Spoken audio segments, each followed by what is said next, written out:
조그만 병원에 하나 찾아갔더니 거기서 뭐 이 가슴 엑스레이 찍어보고 여긴 그런 장치가 없어서 큰 병원을 가려서 여기 온 거예요.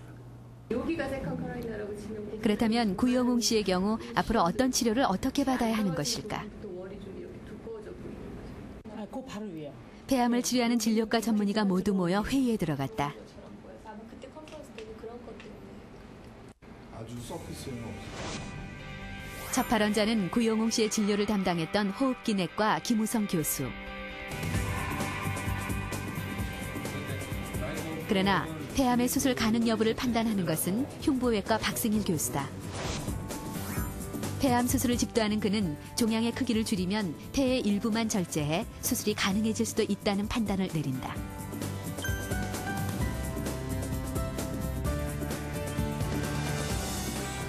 항암 치료를 담당하는 김상희 교수는 환자가 비교적 고령이지만 적극적인 치료를 하는 것이 좋겠다고 판단하고 항암 치료법을 제시한다. 그리고 방사선 치료를 담당하는 최은경 교수도 환자가 수술받을 수 있을 때까지 함께 치료하기로 결정한다. 통합 진료 시스템이란 새로운 진료 체계다. 암 진료가 눈부신 발전을 했습니다. 지난 4, 5년간. 특히 지난 4, 5년간은 상상을 초월하게 발전하면서 각 진료 전문 분야의 최신 치견들이 너무나 빨리 발전했기 때문에 어느 한 전문 분야에서 치료 결정을 하기보다는 이러한 모든 최신 치견을 포괄적으로, 종합적으로, 체계적으로 환자 각각에 적용해서 궁극적으로는 환자의 치료 성적을 높이고자 하는 그 두 가지 필요성이 가장 절실했다고 믿어집니다. 통합 진료 시스템에서 가장 눈에 띄는 것은 진료실이다. 암 진단 후엔 환자가 각 진료과를 개별적으로 찾아다니는 것이 아니라 의사들이 모두 한자리에 모여 환자를 진료한다. 나중에 폐기능 같은 무리가 생길 수 있기 때문에요. 방사선하고 항암 치료하는 거예요. 항암제 치료는. 그래서 물론 수술 포기할 수도 있겠지만 적극적인 치료하는 의미에서 항암제나 방사선을 해서 병변을 축소시키면은 적은 부분만 절제해도 환자가 치료법을 받아들이고 이해하기 시작하면 치료 성과도 높아질 수 있기 때문이다. 특히 암 환자 치료는요, 딱 정답이 없거든요. 사실 그러니까 뭐 우리가 물론 이제 다른 병도 의학이라는 게 사실은 1+1이 2가 아니기 때문에 뭐 딱 그렇게 수학처럼 떨어지는 건 아니지만 특히 암 환자는 어떤 경우에는 이제 뭐 방사선만 할 수도 있고 이런 환자 같이 방사선하고 항암제를 먼저 하고 수술을 할 수도 있고 아니면 수술을 그냥 무리하게 수술을 먼저 하고 방사선 항암 치료를 할 수도 있고 이런 여러 가지 옵션이 있다고 할 수 있거든요. 그러면 이제 그게 사실은 처음에는 의견이 다를 수도 있어요.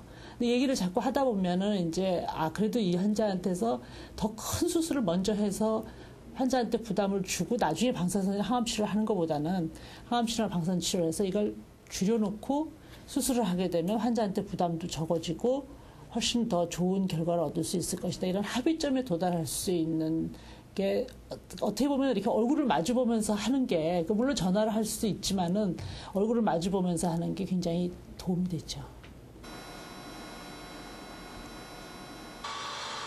현재 구영웅 씨는 방사선요법과 항암제 치료로 암의 크기를 줄여 수술을 받게 될 그날을 기다리고 있다. 그리고 의사들은 구영웅 씨의 몸에서 암세포가 모두 사라지는 그 순간까지 끊임없이 충돌하고 서로 배우며 최상의 치료법을 찾기 위해 고민할 것이다. 치료법마다 이름도 담당하는 진료 부서도 다르지만 암 환자를 살린다는 목적은 모두 같기 때문이다. 각 진료 분야의 전문성을 가진 분들이 각각의 타 진료 분야의 과학적 근거에 의한 검증을 거친 것만이 서로 간에 환자한테 권할 수 있다는 거 아니겠습니까? 그러니까 서로의 진료의 영역이 무너지고 서로의 과학적 근거에 의한 치료법만이 가장 신뢰할 수 있는 치료법만이 환자에 적용된다는 것이 저희로서는 상당히 의미 있다고 판단합니다. 현대의학은 아직 암을 정복하지 못했다. 하지만 첨단 의료 장비의 도입과 표적 치료제의 등장으로 암 환자의 생존율과 삶의 질 모두 높아지고 있다. 여기에 환자와 의료진이 강한 의지만 더해진다면 암은 언젠가 분명 정복될 것이다. 암을 진단받고 치료한 후 5년 이상 전이나 재발이 없다면 완치에 가까운 상태가 됐다고 평가합니다. 그래서 이 5년이라는 시점이 중요한 것인데요. 미국의 경우 암 환자의 5년 생존율은 1930년대 약 20%에서 1990년대는 50%까지 급격하게 증가했습니다. 우리의 경우도 현재 45.9%로 절반 가까운 환자들이 암 진단 후 5년 이상 건강하게 생존하고 있죠. 이 생존율은 앞으로 몇 년 사이 더욱 크게 증가할 것으로 예상됩니다. 오늘 살펴본 것처럼 의학이 급격히 발전하고 있기 때문입니다. 환자와 가족 그리고 의료진 모두가 적극적으로 노력한다면 암을 극복하는 날도 멀지 않을 것입니다.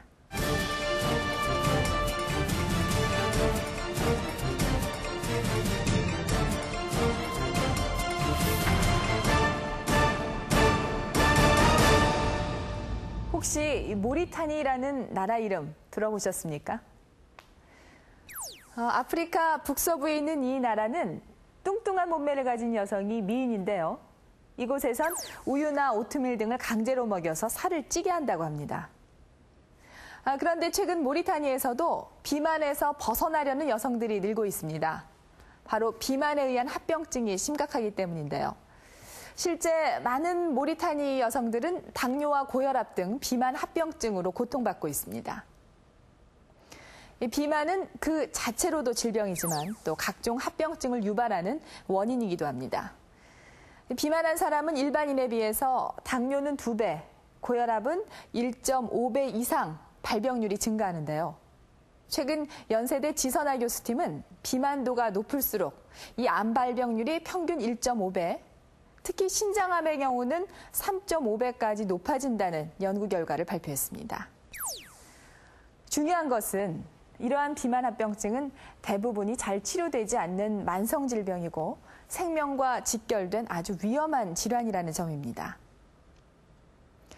우리 몸을 병들게 하고 목숨까지 위협하는 비만 합병증의 위험성과 그 연결고리를 어떻게 하면 끊을 수 있는지 알아봅니다.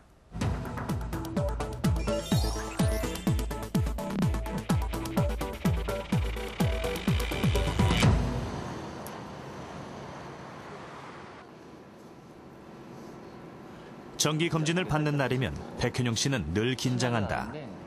이번에도 지난번 검사에선 보이지 않던 동맥경화 징후들이 나타났다. 혈관벽이 두꺼워져가지고요. 튀어나와가지고 하나에 혹처럼 튀어나와서 이제 목에 있으면 나중에 동맥경화나 뇌경색 같은 게 나이 들어서 잘 와요. 그래서 2년 전 지방간으로 처음 병원을 찾았고 그 후 퇴원을 반복한 백현용 씨. 최근 또다시 동맥경화 판정을 받았다. 동맥경화가 이렇게 진행되고 있습니다. 그래서 여기 보시면 이게 혈전이라고 그러거든요. 플락이라고 하는데 이제 혈관에 찌꺼기가 껴있는 거죠. 비만의 여러 가지 다양한 합병증을 보여주는 환자라고 할 수 있겠습니다. 먼저 혈압이 135에 80 정도로 고혈압이 있고 또 이상지혈증이라고 해서 HDL 콜레스테롤은 낮고 LDL 콜레스테롤은 높고 중성지방은 높은 그런 상태를 보여주고 있고 동맥경화가 심하게 와 있고 또 지방간이 이제 심해져서 간에 염증이 생기고 간 경화가 와 있는 그런 상태라고 할 수 있겠습니다. 110kg이 넘는 백현용 씨에게 가장 힘든 일은 엘리베이터가 없는 5층 집까지 걸어 올라가는 길이다. 집에 들어서자마자 물부터 찾는다. 약을 먹기 위해서다. 그래가지고 이거를 괜히 버렸구나. 47살의 젊은 나이에 비만으로 합병증까지 얻은 백현용 씨. 그러나 체중 감량은 쉽지 않다. 관절에 무리가 있어 운동도 마음대로 할 수 없는 처지다. 그가 거의 유일하게 몸을 챙기는 일은 약을 챙겨 먹는 일뿐이다. 처음 지방간 판정을 받고 복용하기 시작한 약은 간경화로 쓰러지면서 점차 가지수가 늘어났다. 요거는 당뇨에 관한 약인데 아침, 점심, 저녁으로 한 포씩이고 하고 여기 당뇨, 간, 그다음에 이것도 간. 처음에는 좀 대수롭지 않게 생각을 했었는데 두 번째 병원에 갔을 때는 이 결과